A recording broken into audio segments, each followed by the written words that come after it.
Subscribe to our YouTube channel and press the bell icon to get the latest updates. Prime Minister Narendra Modi has made a very nuanced shift in his position on dynasties or dynastic politics, and BJP leaders must be very happy about it. This shift in his stand came in his speech on the Constitution Day in the Central Hall of Parliament on the 26th of November. You must have all read and heard how he talked about how parties which are for the family, by the family, parties which are led by one family, one generation after another, are against the spirit of the Constitution and democracy. He actually called them a threat to healthy democracy.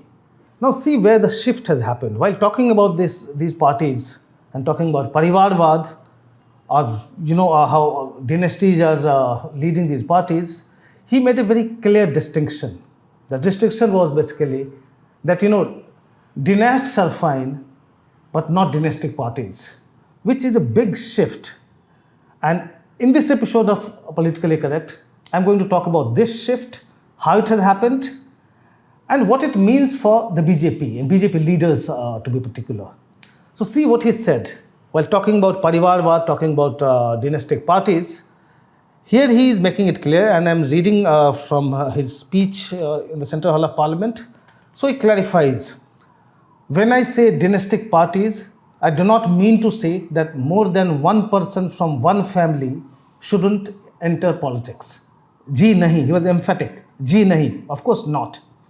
A party does not become dynastic if more than one person of one family enters politics by virtue of their ability and blessings of the people. So there is a very clear distinction between dynasts and dynastic parties. And he goes on to explain, then we are not getting into that, but let me illustrate what he is saying. So look at the Congress. Again, this party is led by one family, one generation after another. You talk about the DMK, you talk about the Shiv Sena, you talk about, I can keep naming like Rashtriya Janata Dal, Lalu Yadav, Tejaswi Yadav, you talk about Samajwadi Party. So there are many parties. So, and these parties become a threat to healthy democracy, as he says, because family's interest comes first.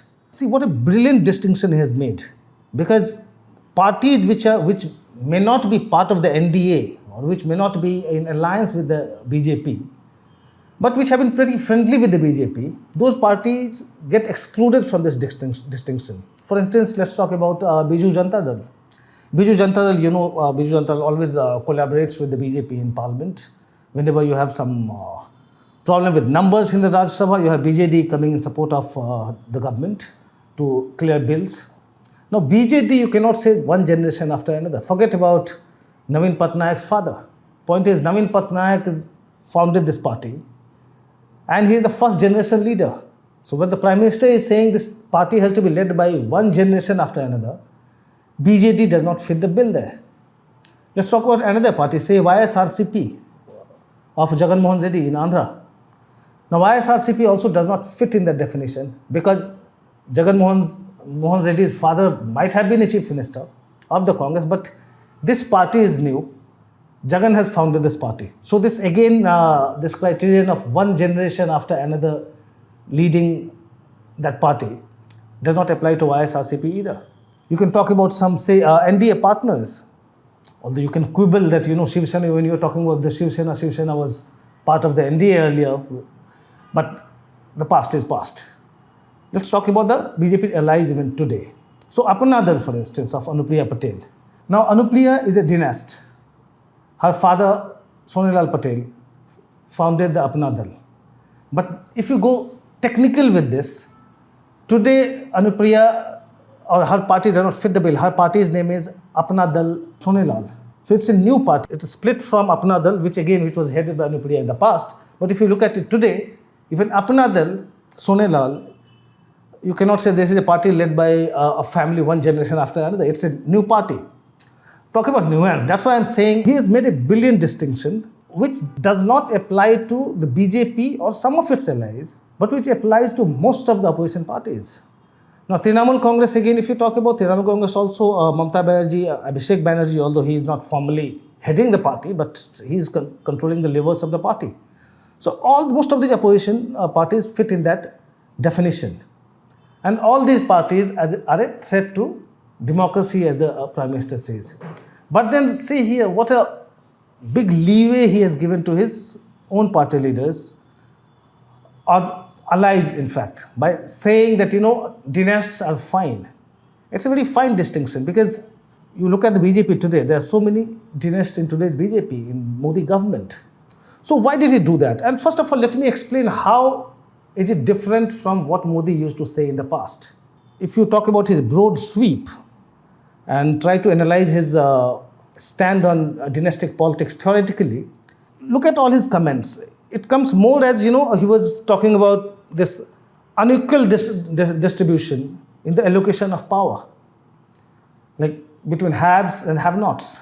If you are a dynast, he would lambast all of them in the past.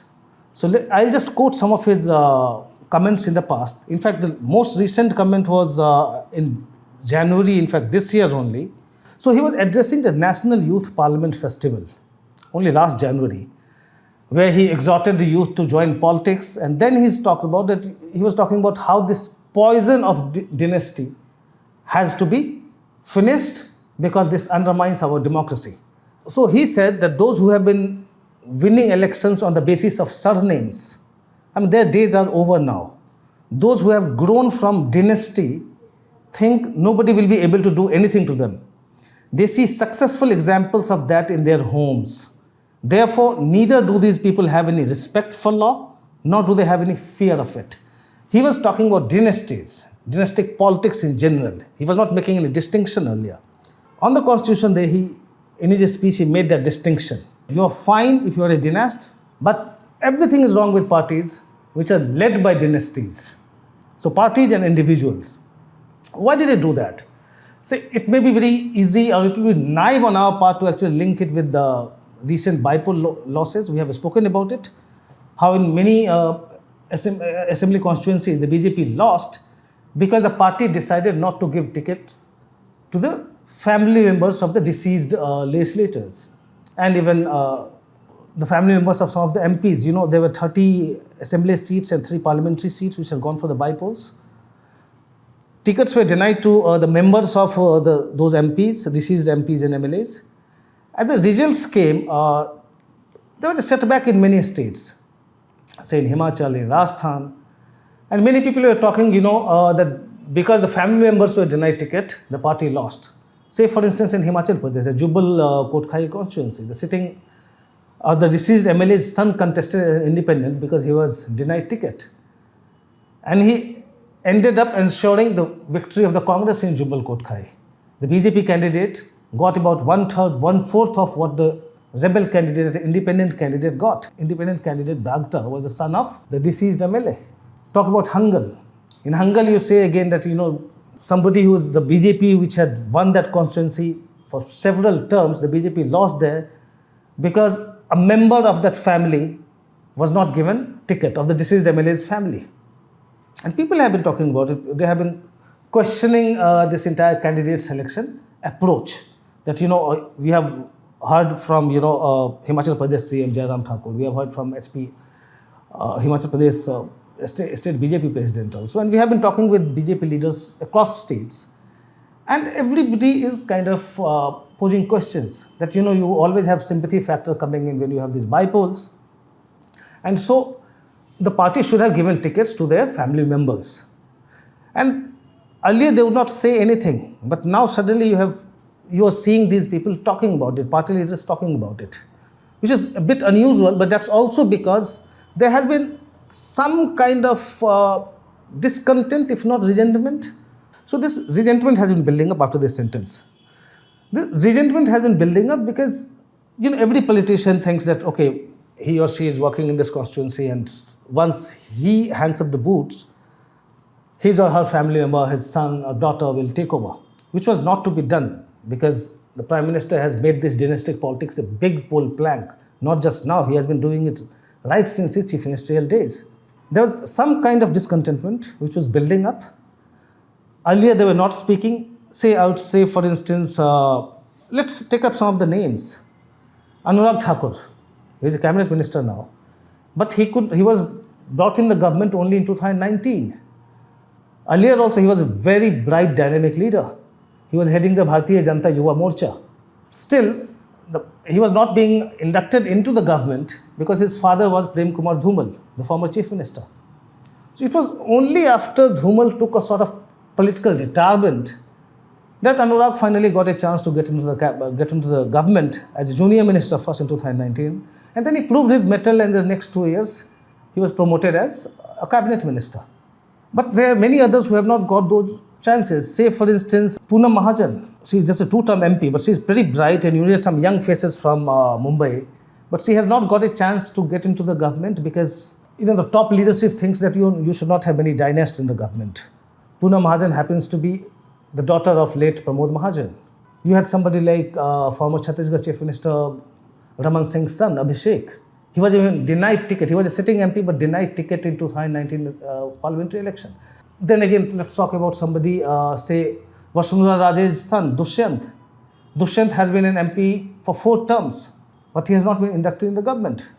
Because generally what you say, dynasts have to be not ignored exactly, but dynasts cannot be seen as the parties or the government's face. Though there are contradictions here that I'll come to later. You come to Bangalore South, for instance. In 2019, after Anant Kumar died, his wife Tejaswini was very popular in her constituency. Those of you who have been to Bangalore, who are from Bangalore, you might be knowing that she was very popular. She was the one who was taking care of his constituency. But after his death, the BJP decided not to give her party ticket, despite her popularity. Because again, the dynasty thing came, and so the ticket was given to Tejaswi Surya. This had been happening over the past several years, and even many in the BJP actually have been questioning it. They have been whispering about it. Nobody would actually go public with that. But many of them were already questioning, why is it being done? So why has the PM done it now?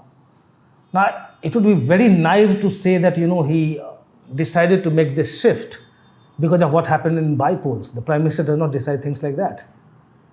And that is why I'm coming to the other point, that he could sense that some kind of resentment is building up, and it's probably unfair to deny competent people a chance in politics. That is why he is linking that, if you on merit, if you have the abilities, and if you have the people's blessing, there is nothing wrong with you entering politics, even if some other member of your family is already there. He's making a very fine distinction, and there is a reason for it. See, bypoll, just leave the bypoll apart. The reason I'm saying is that there are already many questions swirling around. In the sense, when we talk to BJP leaders, they would tell you if a doctor's son or daughter can be a doctor, an engineer's son or daughter can be an engineer, what's wrong with the politician's son or daughter? They have a point. Then they would tell you, well, if I have to nurture my constituency, if I work in my constituency for decades, and when it comes to my retirement time, I would like that legacy to be passed on to my children. And why should they be deprived of this opportunity if they have been working with me, they have been working in my constituency, but when I retire, they will not be getting the mantle from me. Why should it happen? So it's like it goes against the meritocracy also. Although you may have many questions I may have many questions about this logic. But if you look at it, they have a point. Say somebody like Defense Minister Rajnath Singh's son, Pankaj. Pankaj is an MLA. Why should he not get a role in, say, in the UP government? Just because he is Rajnath Singh's son. Say somebody like Amit Shah's son, Jay. If he has interest in politics, if he wants to join politics, why not? Just because he is Amit Shah's son, he cannot be denied that opportunity. And forget about political dynasty. I'm saying, say, Shaurya Doval, son of National Security Advisor Ajit Doval. Shaurya has been interested in Uttarakhand politics for long. He has been working there also. But even in the last election, the party decided to deny him the ticket. He is not a dynast. I mean, you're talking about politics. He's the NSA's son. But still, the party decided to actually ignore it because it would be seen as promoting a dynasty in a way. But is that fair? So we don't know why the PM made that decision. But you just wonder if these questions I'm propping up here, did some of these questions reach the Prime Minister's ears? Maybe. Or probably he was getting conscious of this entire hypocrisy of, anti-dynasticism. Because if you look at his cabinet, and if you, the print has done stories on the dynasts in important positions in this government also. You have so many dynasts. Jyotirajit Scindia is only the latest addition. You have people like Piyush Goyal, you have people like Dharmendra Pradhan, Kiran Rijiju, Anurag Thakur. So not that the Union Cabinet did not have dynasts. They already were. Look at other chief ministers also. Now, Devendra Fadnavis, his father was an MLC. You could have called him a dynast. You have Basavaraj Bommai in Karnataka. His father was also a chief minister. He's a dynast. You have Pema Khandu, the Arunachal Pradesh chief minister. His father was also a chief minister. He's also a dynast. You look at the BJP candidates in assembly elections and parliamentary elections. There are so many dynasts. So you cannot go on slamming this entire dynastic politics while retaining them, inducting them, giving them tickets, promoting them in the government and in the party. There was a bit of hypocrisy here.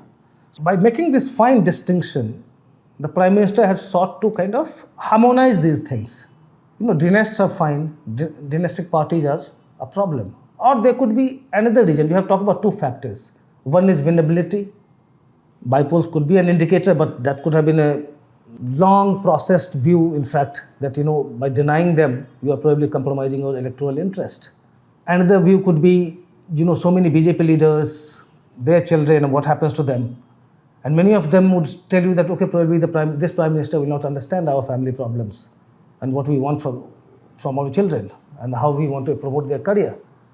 So one of the MPs was telling me, Modi ji nahi samjhenge.